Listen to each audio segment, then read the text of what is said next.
Today we're going to be talking about, and as we posted it, we're going to be talking about how I OD'd on my fragrance. When we started talking about that here in the office, my first thought when we thought of the concept was, what if you put on too much fragrance? But then we also thought about how that sounded, and it might be, what if you're getting sick of your fragrance? So we're going to talk about those two aspects of it.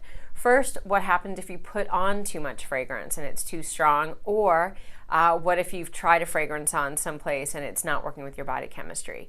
So that's kind of difficult. Once it's on your skin, it is on your skin, but there are a few things that you can do. Obviously, you can wash with soap and water.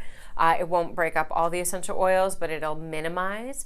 The other thing that you can do, and I know this sounds crazy, but you could take a light alcohol or even a rubbing alcohol on a cotton ball and wipe it on the area where you applied that fragrance, and that alcohol is very volatile, and it'll start helping burn off the remaining essential oils and fragrance oils that are in the actual olfactive part of the fragrance. So that'll help your fragrance come off, as you can use a little rubbing alcohol and a cotton ball and help that burn off more quickly.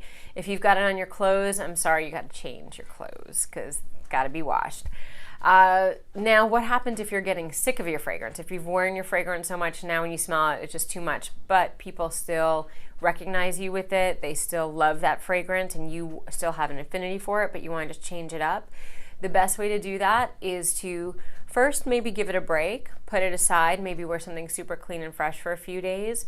And then what you could do is slowly introduce it back into your wardrobe, but maybe wear it on special occasions, or layer it with something super sheer and super soft, something like our Soft Musk or Perfect Veil, or add something new into it. Right now we're having a special on the palette, so I would talk about adding maybe a little bit of citrus or a little bit of vanilla to your signature. So give that signature a twist. But of course, giving it a break or layering it with something else is always a good way to reintroduce it to you and to those around you when you find like you need to have a moment, but you still love that scent. So those are things that we wanted to share with you. We're keeping it short and sweet these days, but if you have any questions, feel free to send them to us.